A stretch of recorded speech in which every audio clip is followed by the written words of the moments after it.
తెలుగు కథ వింటారా ఛానల్ కి స్వాగతం. ఒక ఊళ్ళో ఒక పేదవాడు ఉన్నాడు. అతనికి 2 భార్యలు. అతని ఆస్తి ఒక ఆవు తప్ప మరేమీ లేదు. కష్టం చేసి ఆవు పాలు అమ్ముకుని జీవితం గడుపుతూ ఉండేవాడు. కొంతకాలానికి అతడు అకస్మాత్తుగా చనిపోయాడు. చనిపోయేటప్పుడు ఆవుని తన 2 భార్యల్లో ఎవరు తీసుకోవాలో చెప్పలేదు. అందువల్ల వాళ్ళిద్దరూ ఆవు కోసం తగులాడుకోవడం ప్రారంభించారు. చివరికి ఇద్దరూ కలిసి ఒక మధ్యవర్తి దగ్గరికి వెళ్లి న్యాయంగా తీర్పు చెప్పమని కోరారు. ఈ మధ్యవర్తి జరిగినదంతా విని, ఆవు మీ భర్త ఆస్తి గనుక దానిలో మీ ఇద్దరికి సమాన హక్కు ఉంది కాబట్టి ఇద్దరికి సమాన భాగాలు రావాలి అన్నాడు. వాళ్ళిద్దరికీ ఆవుని సమానంగా ఎలా పంచుకోవాలో అర్థం కాలేదు. స్వామి, తీర్పు చెప్పిన మీరే సమభాగాలు కూడా పంచి మా పోట్లాట తీరిస్తే మీ పేరు చెప్పుకుంటాం అన్నారు. ఆ మధ్యవర్తి ఒప్పుకుని ఆవుని తీసుకురమ్మన్నాడు. వాళ్ళిద్దరూ వెళ్లి ఆవుని తెచ్చి మధ్యవర్తి ఎదుట ఉంచారు. అప్పుడు మధ్యవర్తి బొగ్గుతో ఆవు మధ్యగా గీత గీసి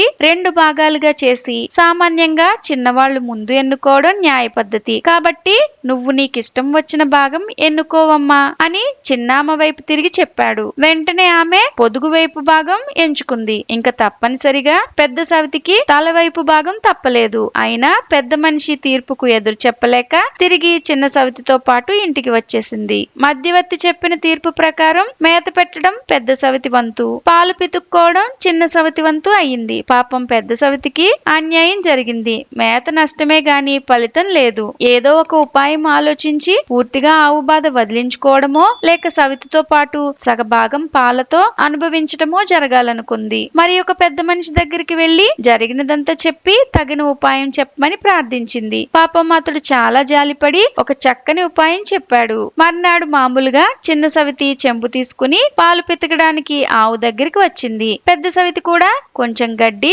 ఒక దుడ్డు కర్ర తీసుకుని వచ్చి గడ్డి వేసి ఎదురుగా నిల్చుంది. చిన్న సవితి పాలు పితకటం ప్రారంభించగానే పెద్ద సవితి ఆవుని కర్రతో ఒక్క దెబ్బ కొట్టింది. ఆ దెబ్బతో ఆవు పాలు పితుకుతున్న చిన్న సవితిని పేడేలుమని తన్నింది. పాపం ఆ తన్నుకి చెంబు ఎగిరి ఎక్కడో పడింది. మోచేతికి బలమైన గాయం తగిలి అమిత కోపం వచ్చి పెద్ద పెట్టున తిట్టడం ప్రారంభించింది. ఆ తగువులాట విని చుట్టుపక్కల వాళ్ళంతా వచ్చి తగువులాటకు కారణం ఏమిటని అడిగారు. చిన్న సవితి ఉక్రోషం పట్టలేక నేను పాలు పితుక్కుంటుండగా ఆవును కొట్టి పాలు ఇవ్వకుండా చేసింది అని చెప్పింది. తర్వాత పెద్ద సవితి మొదటి నుంచి జరిగిన కథంతా చెప్పి, నా భాగాన్ని నా ఇష్టం వచ్చినట్లు చేసుకుంటాను. నేను కొడితే తనకేమి, చంపితే తనకేమి, ఆమె భాగం నేను ముట్టలేదు, పాలు పిండుకోవద్దని చెప్పలేదు అంది. వచ్చిన వాళ్ళంతా ఆమె ఉపాయానికి ఆశ్చర్యపడి ఇద్దరిని సమాధానపరిచి చెరువొక పూట ఆవు పాలు పిండుకునేటట్లు, చెరువొక పూట ఆవుకి మేత వేసేటట్లుగా తీర్పు చెప్పి వెళ్లిపోయారు.